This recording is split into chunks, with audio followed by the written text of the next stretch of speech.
jealous ex claimed I was cheating and faked a pregnancy to trap me, but it turns out that one cheating and the baby wasn't mine. At 28, navigating significant drama has unfortunately become a recent theme in my life. My ex-girlfriend, Sarah, a pseudonym, and I ended our tumultuous 2-year relationship a few months ago after discovering some shocking first crossed paths at a party through mutual friends and quickly clicked. The first year of our time together, and even talked about our future. I'm a software engineer, while Sarah works as a graphic designer. Despite our demanding careers, we made time for each other. Getaways, trying new restaurants, and binge-watching TV shows on lazy Sundays. We introduced each other to our families, and everything seemed perfect. Things started to unravel. Initially, Sarah voiced concerns about how much I spent at work and my close friendships with these off as normal relationship issues, but her jealousy and possessiveness soon escalated. She became increasingly upset if I spent time with female friends, even in group settings, and began scrutinizing my phone and questioning every text or call. One memorable incident involved dinner with my best friend Mike and his girlfriend while Sarah canceled due to work. That night, Sarah called me in tears, accusing me of lying about my whereabouts after seeing a Snapchat story from a mutual friend who was restaurant. It took hours to calm her down and prove my innocence. Things deteriorated further when I began a major project at work, which required extra hours and late nights. Sarah had a hard time dealing with this, frequently calling me during the day, showing up at my office unannounced, and even following me to catch me in the act. Despite my reassurances, introducing her to my coworkers, sharing my location, and contemplating quitting, nothing seemed to ease her anxiety. The constant accusations and lack of trust were exhausting. The breaking point came when Sarah accused me of cheating with a coworker named Emily, after seeing work-related texts between Emily and me. One evening, she showed up at my office while Emily and I were working on a presentation, bursting into the conference room and cried, accusing Emily of trying to steal me. Despite my efforts to calm her through a potted plant, which missed me, and security had to escort her out, Emily was understandably shaken, and the next day, I had to explain. He was sympathetic but warned me that such incidents couldn't happen again. Although Emily remained professional, the atmosphere became awkward between us, and some colleagues began treating me as if I were the guy with the crazy ex-girlfriend. After the incident, it became evident that our relationship couldn't continue. I took a day off work and went to Sarah's apartment to end things. I explained that her constant mistrust and accusations had become unbearable, affecting not just our relationship, but also my work and friendships. Sarah didn't handle it well. Devolved into yelling, crying and name-calling. She accused me of never loving her, using her, and cheating throughout our relationship. In the heat of the moment, she even threw some of my belongings out of her apartment window. As I was leaving, she threatened to ruin my life and make me pay for breaking her heart. At the time, I dismissed it as an emotional outburst, feeling relieved to be free from the relationship. In the weeks that followed, reach me, calling, texting, and even showing up at I frequented her messages, ranged from begging for another chance to threatening a cheater. I blocked her number on all social media platforms, and eventually, she seemed to get the hint and backed off. I spent the next few weeks focusing on getting my life back, immersing myself in work, hitting the gym more often, and reconnecting with friends I had neglected during my time with Sarah. Things started to feel. Last week, while enjoying a quiet Friday evening at home, Sarah unexpectedly showed up at my door. She looked pale and exhausted. Before I could react, she blurted out that she was pregnant and that the baby was mine. I struggled to process the news we had, and given how our relationship had ended, schemed to win me back. Sarah claimed she was about 2 months pregnant, which coincided with the period when our relationship was falling apart. More out of shock than anything else, we sat in my living room, had missed her period, taken a home test, and confirmed it. Processed this and offered her a glass of water, retreating to the kitchen. My head, when I returned, I found her going through my phone, which I had left on the coffee table. I confronted her, and she claimed she was just checking the time, but it felt like a breach of trust I had grown. I told her that, before I could accept what she was saying, I needed concrete proof, such as a paternity test. Sarah was upset and accused me of not trusting her, which felt ironic given our history. She pleaded for me, but all I could think about were the times she had accused me of lying and cheating. I insisted on a paternity test and medical proof of the pregnancy. Sarah grew angry, hurling insults and accusing cowardice for not taking responsibility. She threatened to tell our family that I was abandoning her and the child. Then she stormed off, slamming the door behind her. Since then I've been a wreck. I can't concentrate at work. I'm struggling with sleep, and I feel constantly on edge. I question whether I'm being too harsh. What if she really is pregnant? Yet another part of me wonders if this is a manipulation tactic. I've spent hours researching false pregnancy claims and paternity rights. Although I've considered reaching out to Sarah, I remember how toxic are and how much happier I've been since the breakup. I haven't shared this with anyone, neither my family nor my best friend Mike. I'm unsure of what to do. Am I wrong for not demanding proof? Should I have handled the situation differently? I keep replaying in my mind, wondering if Sarah did look different, tired and stressed, but could it simply be from the aftermath of our breakup? And why wait 2 months to tell me if she's truly pregnant? The thought of the news weighs heavily on me. My parents would be devastated if they believed abandoning a pregnant girlfriend, and I can only imagine how my friends would react. I've always prided myself on being a reliable person, and the idea of being perceived as a deadbeat dad. At the same time, I can't accept this without verification. Sarah's past behavior has eroded my trust in her word alone, and bringing a child into the world is a massive responsibility Avis is prepared for, especially given the state of our relationship. I've been contemplating reaching out to some of our mutual friends to see if they have any insight, stirring up rumors before I have a clear understanding of what's really happening. What if Sarah hasn't? I don't want to be the one to spread potentially. On the other hand, there's a nagging fear that it might be true. I'm not prepared to. Sarah and I had discussed the idea of having children in the distant future.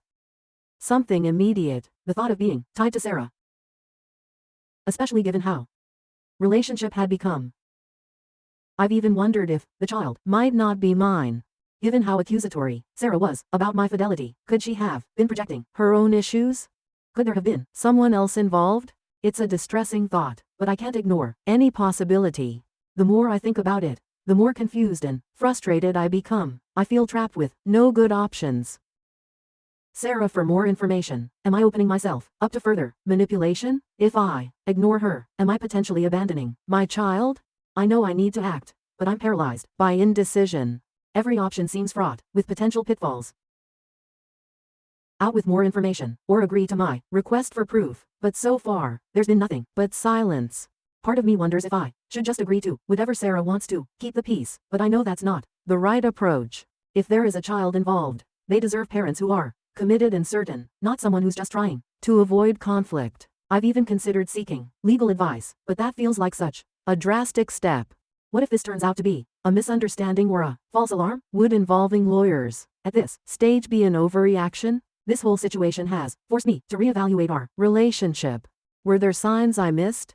Red flags I ignored? I thought I was being a good boyfriend by trying to reassure her and prove my faithfulness, but did I inadvertently enable her behavior? Should I have ended things sooner? It's been a week since Sarah showed up at my door, and I feel no closer to a resolution.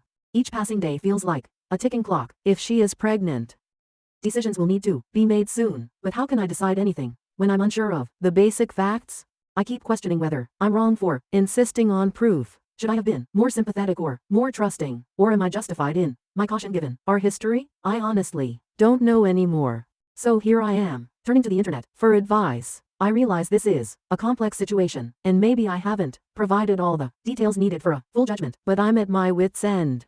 I need an outside perspective. Am I wrong for not believing my ex-girlfriend and insisting on proof of her pregnancy, or am I justified in my caution given our past? What would you do in my situation? Update 1. Hey everyone, it's been about 3 weeks since my original post, and a lot has happened. I wanted to provide an update on the situation with Sarah and her pregnancy claim. First, I want to thank everyone who commented on my original post. Your advice and perspectives have really helped me gain some clarity. Many of you suggested that I should stand firm and insist on proof, while others pointed out that I need to prepare for the possibility that Sarah might actually be pregnant. A few days after our confrontation, Sarah reached out via text. She apologized for her earlier outburst and acknowledged that my doubts were understandable. She agreed to provide medical proof of her pregnancy and to undergo a paternity test once it was feasible. I was relieved to see her taking a more measured approach, though I remained cautious. We arranged to meet at a local coffee shop, a public place to avoid any potential drama and to maintain civility. When we met, Sarah seemed different from how she had appeared at my door. She was calmer and more composed. She handed me an envelope with ultrasound images and a doctor's report confirming her pregnancy. According to the documents, Sarah was about 10 weeks along, which matched the timeline she had previously given me. The ultrasound images were overwhelming. The reality of the situation hit me with a rush of emotions. We spent hours talking. Sarah explained that she had discovered the pregnancy just a week before visiting me and was unsure how to tell me, especially given our rocky breakup. She admitted that her approach, showing up unannounced and making demands, had been misguided and apologized for it. I listened carefully, trying to remain open-minded. I shared my perspective, explaining how her past behavior had made it difficult for me to trust her and how the sudden news had left me feeling unprepared. We discussed our options. Sarah expressed her desire to keep the baby, but understood if I wasn't ready to take on fatherhood.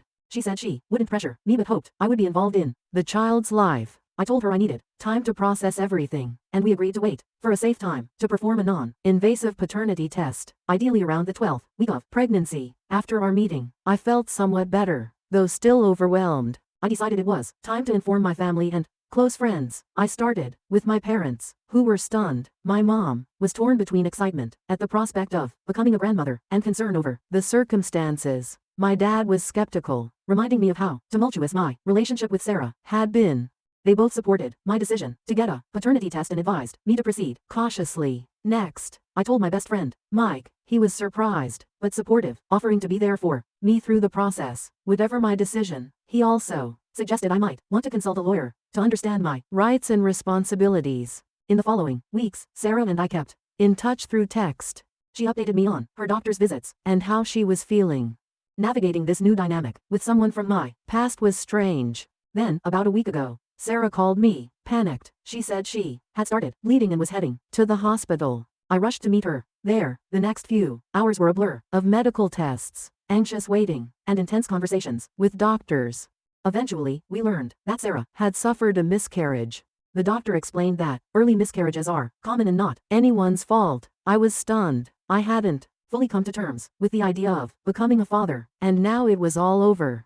Sarah was devastated. Despite our issues, seeing her in such pain was heartbreaking. I stayed with her until she was discharged. The drive back to her place was quiet, and when we arrived, Sarah broke down. She apologized again for her handling of the situation, saying she had been scared and unsure how to proceed.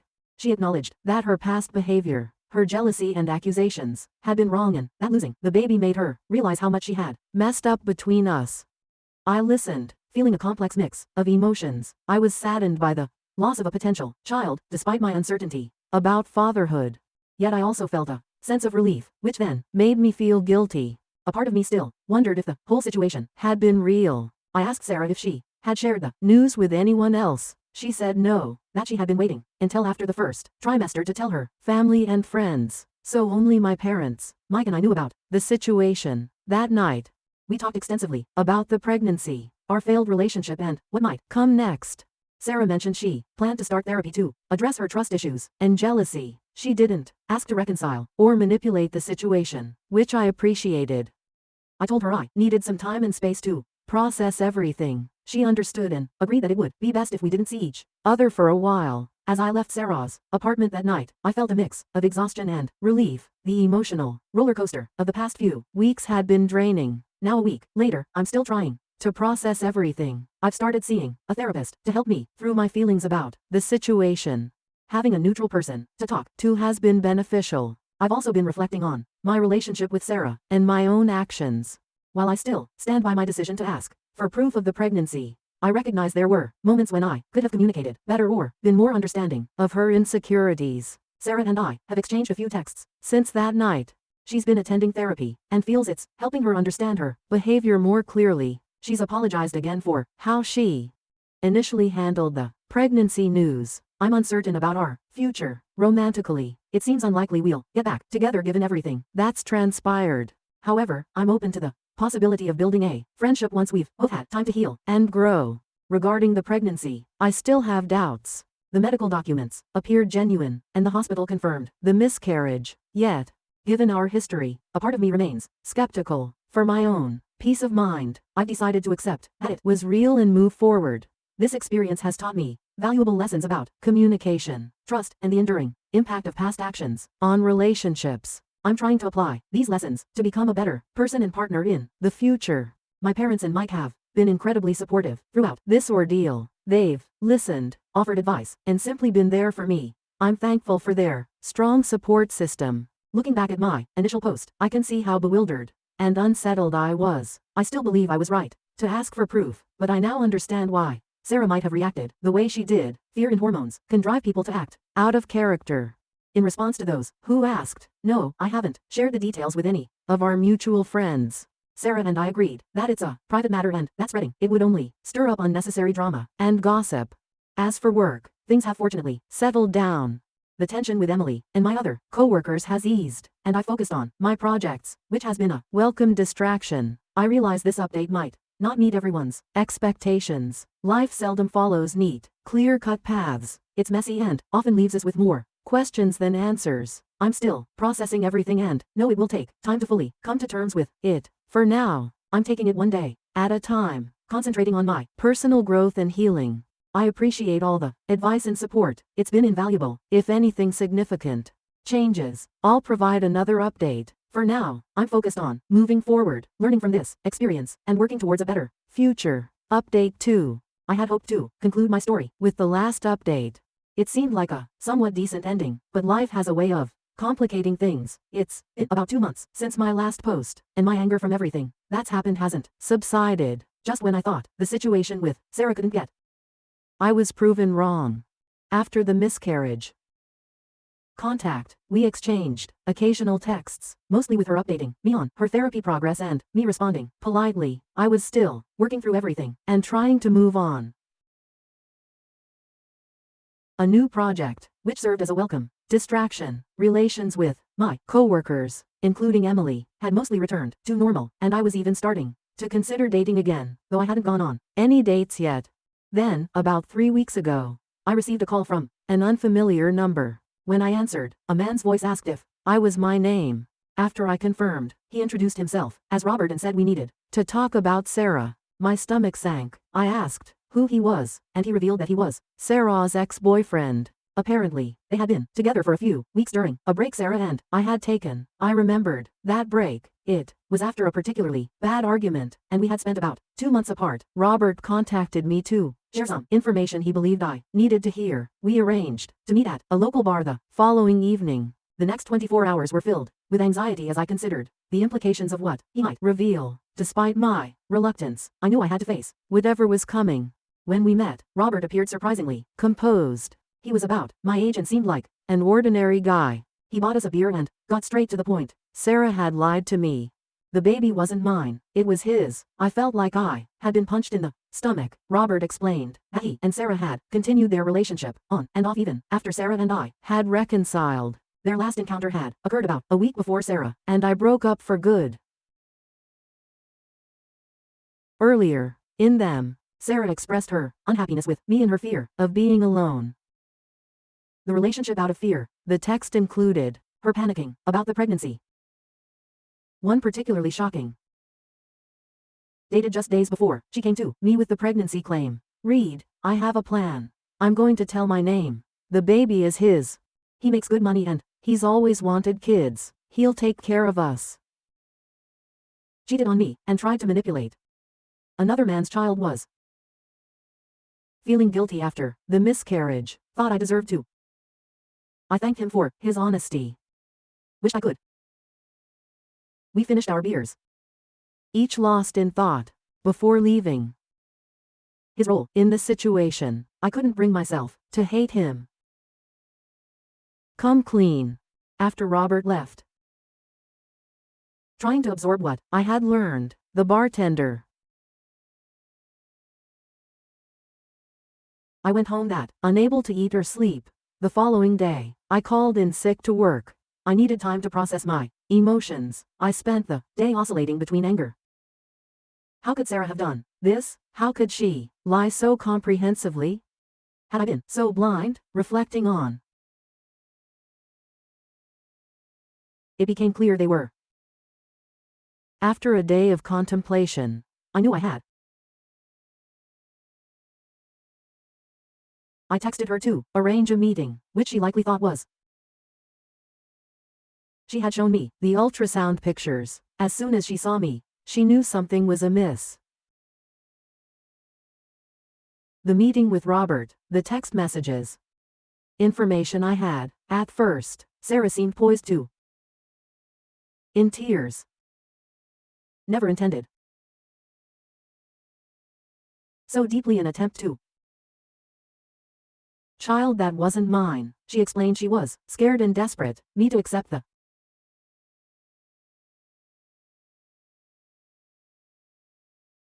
trust in the worst way, but also been willing. Her deceit. Sarah pleaded for forgiveness, make amends, but I knew there. The trust between us was irrevocably shattered. I told her I never wanted to see her here. Therapy because she clearly needed help. Then I stood up. Desperate pleas for me. My parents and Mike of what had happened, and they were furious on my behalf. My mom wanted to call Sarah and confront her, but I asked her not to. I just wanted to be mutual friends to preempt. I didn't. She did and lied about the pregnancy. Most were shocked and might be cheating, and had seen her with another. She apologized for not. But I understood her reluctance to get involved. I finally confided in Emily about transpired. Supportive and she back from saying through all this. See her in something more in the confrontation ad. I haven't heard from Sarah. I've blocked her number. A mutual friend. Move back in. Continues with therapy. Part of me hopes she gets the help she needs, but mostly, I just permanently reflecting on. Clear now how toxic it was. Sarah's jealousy and weren't just. They were indicators. I've been contemplating why I think part of it was fear of being alone. The misguided.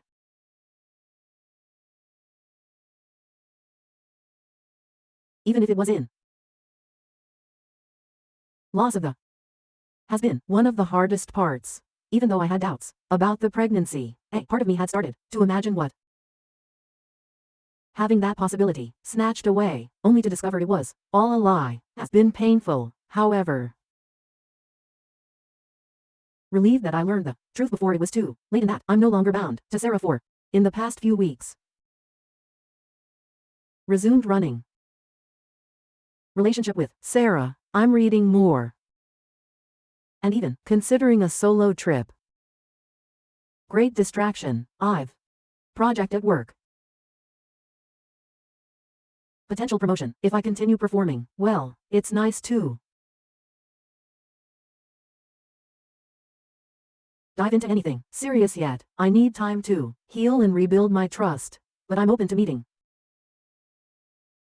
This experience has relationships and trust. I've learned the importance of trusting. Feels off. It probably is, to those who. The start. Thank you for your support and you helped me gain clarity when I was too close to the situation to see it. From my story, it's this. Trust is invaluable. It's incredibly hard to restore. Don't stay in a relationship where you're constantly questioning your partner or yourself. Believe them the first time. As for me, I'm taking things one day. Difficult than others. Looking forward to that I can face whatever challenges come my way. My final update on. Thank you all again for your support throughout this turbulent journey. Here's to new beginnings. Since my last update, be writing another one was closed for good, but life has a way of surprising us. After everything with Sarah and the cheating, I focused on moving forward. Continued with therapy, and began rebuilding my social life. Things were the promotion, my boss, leading my own team on a major project. It has been working closely between us. We haven't acted on it yet, partly because I'm wary of getting involved with a co-worker after everything that happened. But the attraction is definitely there. Then, about a month ago, grocery store one evening, just picking up dinner supplies, I ran into Robert. Yes, the same Robert who had revealed the truth about the baby. We were both stunned by the if I wanted to grab a really wanted. But my curiosity got the better of me and I agreed. Over coffee, Robert updated me on Sarah's situation. Complete breakdown. Back in with her parents, and diving into intensive. Been in touch with her parents. Responsibility for her current state. He told me that Sarah had recently pregnant again, and this time, his child. Rekindling their relationship, Robert intended to co-parent with her. I was filled with anger. Why should Sarah get to have a about the one? Yet I also felt glad that I wasn't in Robert's position, tied to Sarah for the foreseeable future. Robert seemed genuinely fatherhood, but admitted he was anxious about co-parenting with Sarah given their complicated past. He mentioned that Sarah had made significant progress in therapy, addressing her. But he remained cautious. Before we parted ways, Robert hesitated and said, "There's something else you should know. Sarah's been asking about you and wants to apologize in person." I told Robert I couldn't shake the had shared. I discussed it with navigate my I had no obligation to meet Sarah or hear her out. Her actions had been unforgivable, and I had every right to keep her out of me. Wondered if her apology might bring some closure. After much, I decided to meet with Sarah head-on. Was better than always wondering, what if? I asked Robert to arrange the meeting, making it clear that this was a one-time. A park on a Saturday. I chose a public park for our meeting, neutral ground to avoid any potential drama. When Sarah arrived, she looked smaller and less confident.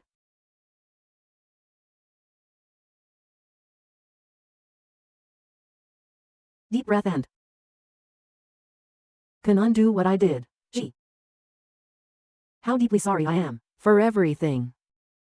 The lies, and for baby that wasn't yours. It was inexcusable. For the rest of my life, she went on to explain that she had been personality disorder, which shed light on but didn't excuse intensive therapy she was undergoing, learning to manage her emotions healthier ways. I'm not sharing this to ask for forgiveness, she said.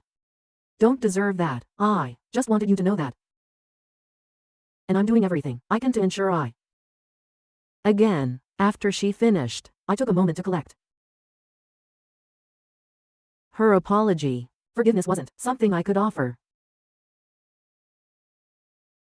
And the betrayal too. I did express hope that she would. She was agreeing to meet, as she paused and said, "For you, Robert, told me about your promotion, and about Emily. You deserve to be happy." With that, she walked away.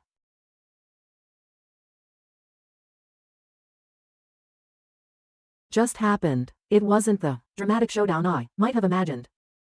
Chapter, a final end to that. The weeks since our meeting, I've spent a lot of our relationship and everything that transpired. I've come to never forgive her actions. I can release the did, but about freeing myself from the negative emotions that have weighed me down in my. Things are finally looking up. You might recall I mentioned some flirtation with Emily about a week after Sarah, Emily and I decided situation directly weave relationship with the understanding and keep our boss informed to prevent any conflicts of. Emily feels refreshingly different. Past relationship, the trust.